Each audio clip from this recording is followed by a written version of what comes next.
अव्यक्त मुरली 26/6/1969।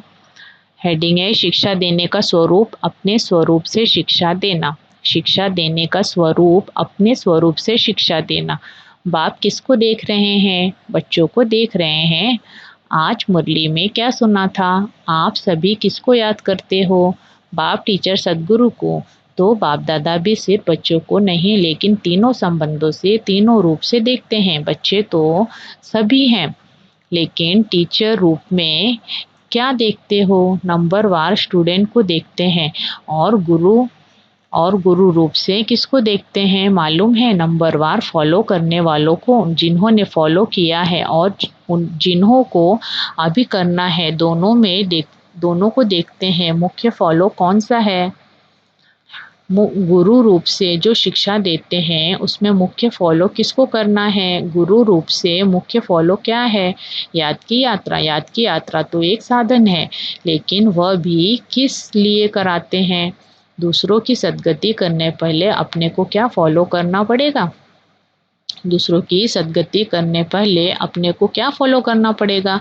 याद की यात्रा भी किस लिए सिखाई जाती है? गुरु रूप से मुख्य फॉलो यही करना है और शरीरी निराकारी न्यारा बनना। याद की यात्रा भी इसलिए करते हैं कि साकार में रहते निराकार और न्यारे अशरीरी हो रहे। जब अशरीरी बनेंगे तब तो गुरु के साथ जा सकेंगे। मुख्य रूप से तो यही फॉलो कर रहे हो और करना है। टीचर रूप का पाठ अभी चल रहा है या पूरा हो चुका है? रिवाइज कोर्स टीचर करा रहे हैं या अपने आप कर रहे हो? उनकी मदद है। पढ़ाई पढ़ाते नहीं है लेकिन मदद है। रिवाइज कोर्स के लिए स्कूल से छुट्टी ली जाती है। घर में जिसको होमवर्क कहा जाता है लेकिन टीचर का कनेक्शन रहता है, साथ नहीं रहता, सिर्फ कनेक्शन रहता है। कनेक्शन तक है जब तक फाइनल पेपर हो। रिवाइज कोर्स के लिए टीचर हर वक्त साथ नहीं रहता है तो अभी टीचर दूर से ही देख रेख कर रहे हैं। वहाँ भी कोई मुश्किलात हो तो पूछ सकते हो लेकिन जैसे पढ़ाई के समय साथ रहते थे वैसे अब साथ नहीं। अभी ऊपर से बैठ अच्छी रीति देख रहे हैं कि रिवाइज कोर्स में कौन कौन कितने शक्ति से, कितनी मेहनत से, उमंग उत्साह से कोर्स को पूरा कर रहे हैं। ऊपर से बैठ दृश्य कितना अच्छा देखने का रहता है। जैसे आप लोग यहाँ ऊपर यानी संदली पर बैठ देखते हो और नीचे बैठ देखने में फ़र्क होता है ना। इनसे भी ऊपर कोई बैट देखें तो कितना फ़र्क होगा? बुद्धि बल से महसूस कर सकते हो। क्या अनुभव होता है? आज अनुभव सुनाते हैं। अनुभव सुनने और सुनाने की तो परंपरा से रीत है। तो वतन में रहते क्या अनुभव करते हैं? वतन में होते भी टीचर का कनेक्शन होने कारण देखते हैं कोई बहुत अलौकिकपन से पढ़ाई को रिवाइज कर रहे हैं, कोई समय गंवा रहे हैं, कोई समय सफल कर रहे हैं। जब देखते हैं समय को गंवा रहे हैं तो मालूम क्या होता है? तरस तो आता है लेकिन तरस के साथ साथ जो संबंध है वह संबंध भी खींचता है। फिर दिल होती है कि अभी अभी बाबा से छुट्टी लेकर साकार रूप में उन्हों का ध्यान खिंचवाएं। लेकिन साकार रूप का पाठ तो पूरा ही हुआ इसलिए दूर से ही सकाश देते हैं। बाबा जैसे साकार रूप में लाल झंडी दिखाते थे ना वैसे ही वतन में भी, लेकिन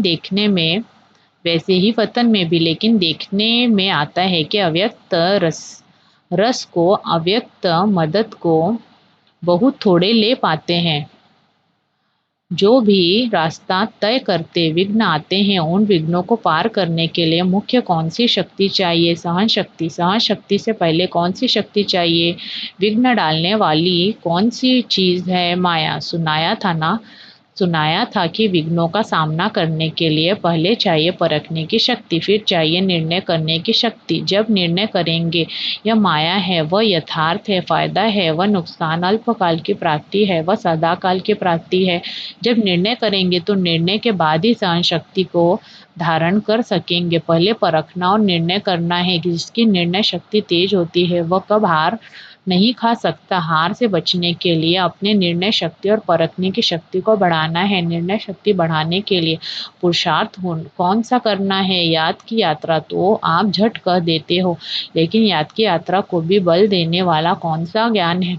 अर्थात समझ है, वह भी स्पष्ट बुद्धि में होना चाहिए। टोटल तो रखा है, लेकिन टोटल में कहाँ कहाँ फिर टोटा यानी विघ्न पड़ जाता है।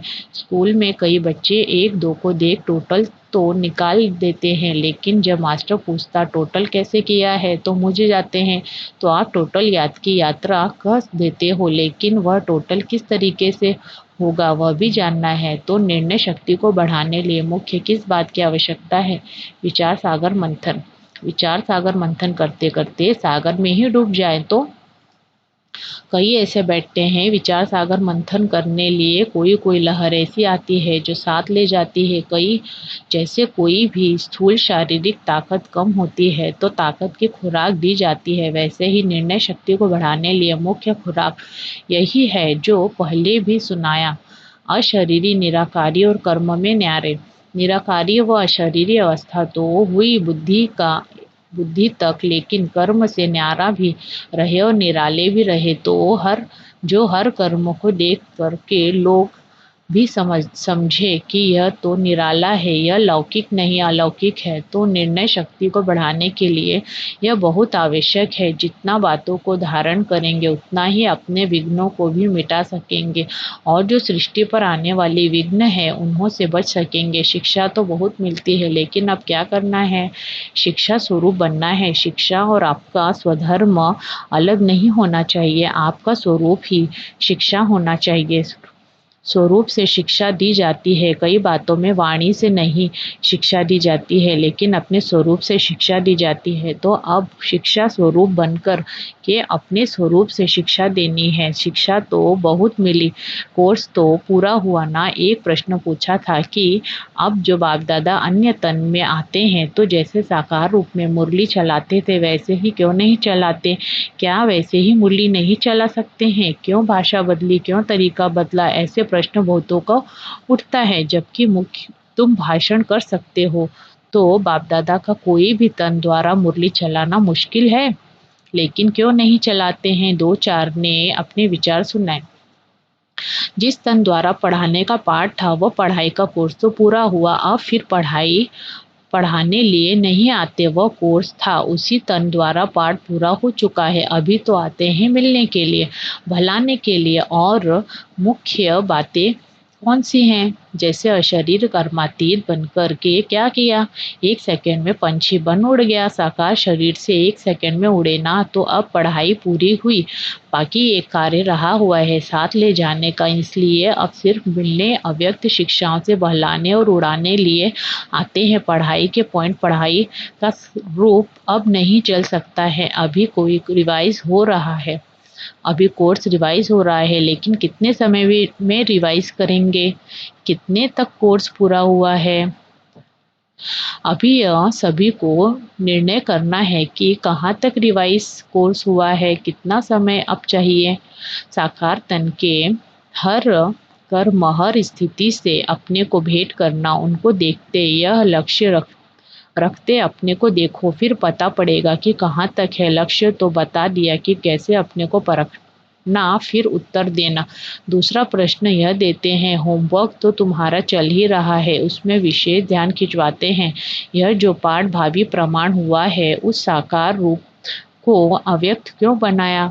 इनसे भी कई गुह्य रहस्य है। इसके गहराई में जाना, सागर के लहरों में नहाने नहीं लग जाना, लेकिन सागर के तले में जाना, फिर जो रत्न मिले वह ले आना, यह सोचना। इनका गुह्य रहस्य ड्रामा में क्या नुदा हुआ है? ऊपर कोई गुह्य रहस्य है, बिना रहस्य के तो कोई भी चलन हो ही नहीं सकती। अच्छा, अभी टाइम हो गया है। ओम शांति।